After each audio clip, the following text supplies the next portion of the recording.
আসসালামু আলাইকুম ওয়া রাহমাতুল্লাহি ওয়া বারাকাতুহু।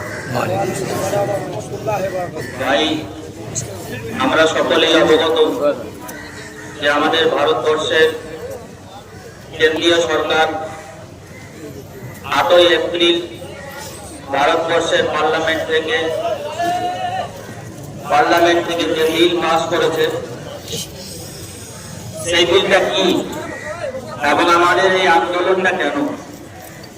আমরা যারা গণতান্ত্রিক পদ্ধতিতে আন্দোলন করতে চাই, বলে আমাদের এটা জানা দরকার যে আমরা এই আন্দোলন কেন করছি।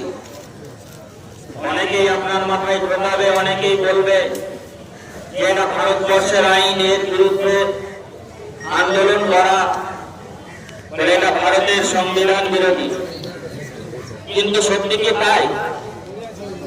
এর জন্য আমাদের যারা আকাবির, আমাদের যারা বড় রয়েছেন, তারা এই কালা কানুনের বিরুদ্ধে ভারতীয় সুপ্রিম কোর্টে কেস দায়ের করেছেন এবং এই কেস গ্রহণ করা হয়েছে। আগামী 16 তারিখ থেকে শুনানি শুরু হবে ইনশাআল্লাহ। ফলে এর জন্য আমাদের কর্তব্য যে আমরা এ ব্যাপারে বুঝব, আমরা এ ব্যাপারে জানবো, জানার চেষ্টা করব যে আজকে যে আইন পাস করা হয়েছে, এই আইনের বিরুদ্ধে লড়াই কেন। এই আইনে কতগুলো সংশোধন, কতগুলো অ্যামেন্ডমেন্ট যেগুলো আনা হয়েছে, ভারতবর্ষে যে ওয়াকফ বিল ছিল, ওয়াকফ আইন ছিল, সেই আইনের কিছু অ্যামেন্ডমেন্ট, কিছু সংশোধন করা হয়েছে। সেই সংশোধনগুলি সংবিধানের 26 থেকে 28 নম্বর যে ধারাগুলি রয়েছে, তার মধ্যে একটা ধারা হচ্ছে যে ভারতবর্ষে সমস্ত ধর্মের তার ধার্মিক আচরণ চরিতার্থ করার যে ইকুয়ালিটি রয়েছে, ধার্মিক আচরণ চরিতার্থ করার যে স্বতন্ত্র স্বাধীনতা রয়েছে, তাহলে এই আইনের মাধ্যমে ভারতের সংবিধানকে আঘাত করা হয়েছে। বর্তমান ভারতবর্ষের যে সরকার, এরা কোন পথে চলে জানি না, তবে তাদের একটাই চক্রান্ত যে ভারতবর্ষের সংবিধানকে কিভাবে পাল্টে দেওয়া যায়, এখানে অন্য কোন রাষ্ট্র কিভাবে তৈরি করা যায়।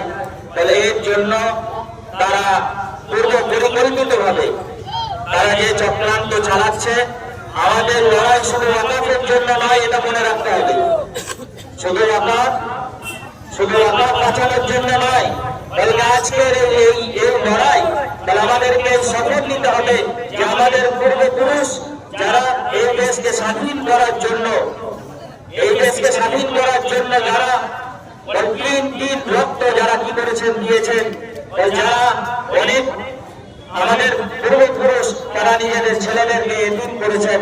তাহলে আমরা এ ব্যাপারে আজকের জমিয়ত উলামার এই সভা থেকে আমরা সকলে প্রতিজ্ঞাবদ্ধ হব, সকলে এক সুরে কথা বলবো যে আমরা যতক্ষণ পর্যন্ত আমাদের রূপটা বেঁচে থাকবে, আমাদের দিনটা বেঁচে থাকবে, ভারতীয় ডক্টর আম্বেদকরের তৈরি করে যে সংবিধান, এই সংবিধানকে আমরা বাঁচিয়ে রাখবো ইনশাআল্লাহ।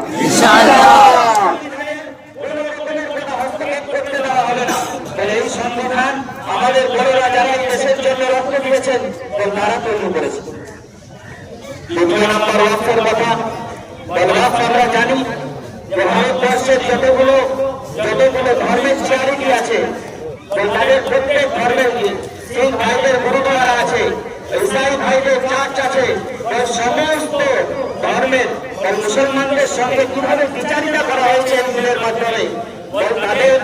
তাদের যে কমিটি, তাদের যে পরিচালক, এই পরিচালকের কোন অন্য ধর্মের মানুষ থাকবে না। কিন্তু এই ওয়াকফ অ্যামেন্ডমেন্ট বিল থেকে আনা হয়েছে যে ভারতের কেন্দ্রীয় বা রাজ্যের যে ওয়াকফ যে কমিটি, এই কমিটিতে মাত্র 2 থেকে 3 জন মুসলমান থাকা বাধ্যতামূলক, বাকি নন মুসলিম থাকলেও চলবে। তাহলে আমাদের দিলে বড় অভাব লাগে। আমাদের বাপ-দাদারা, আমাদের পূর্বপুরুষরা যারা আল্লাহর নামে এই ওয়াকফ করে গেছেন, যখন মানুষ করে নেয়, সেই সম্পত্তির মালিক হয়ে যায় আল্লাহ। আর এই সম্পত্তি মুসলমান গরিব দুস্থ শিক্ষা ক্ষেত্রে বিভিন্ন জাতীয় প্রয়োজনে এখানে লাগানো হয়। এই ওয়াকফ সম্পত্তিকে তারা নিজের হস্তক্ষেপ করে নিজেদের বন্ধু আদানি আম্বানিকে যারা দিতে চায়, আমাদের রক্ত থাকা পর্যন্ত আমরা এটা হতে দেবো না। এর জন্য যে ধরনের আন্দোলন করার প্রয়োজন আমাদের হবে, আমাদের বড়রা যে পথে চলার কথা বলবেন আমরা সেই পথে চলবো ইনশাআল্লাহ। আমাদের কাছে একটা ছোট্ট আবেদন, আমরা খেয়াল রাখবো এই ব্যাপারে যে আমাদের দাঁড়াতে কোনো জায়গায় কোনো রকম কোনো হিংসা যেন না। অনেকেই চেষ্টা করবে এই আন্দোলনকে ব্যাহত করার জন্য, এই প্রতীকে প্রতিরোধ করার জন্য। তারা সবসময় মাঝখানে ঢুকে চক্রান্ত করবে, বহু রকমের ট্রেন্ডিং করবে। কেউ যদি যাওয়া আসার পথে আমাদেরকে ট্রেন্ডিং করে, আমরা চুপ করে মুখ বুঝে সহ্য করে দেবো, কারো প্ররোচনায় না দেবেন না।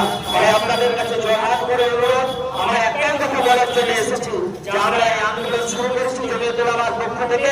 ইনশাআল্লাহ আমাদের বড়রা যে পদ্ধতিতে আমাদেরকে নিয়ে যাবেন, আমরা সুষ্ঠুভাবে এই আন্দোলনকে চালাবো। এর জন্য আপনাদের সহযোগিতা দরকার। আমরা সকলেই চেষ্টা করব যে আমরা আপনাদের সহযোগিতা নিয়ে এই আন্দোলনকে যেন শেষ পর্যন্ত পৌঁছাতে পারি। আসসালামু আলাইকুম ওয়া রাহমাতুল্লাহি ওয়া বারাকাতুহু। ওয়া আলাইকুম আসসালাম ওয়া রাহমাতুল্লাহি ওয়া বারাকাতুহু।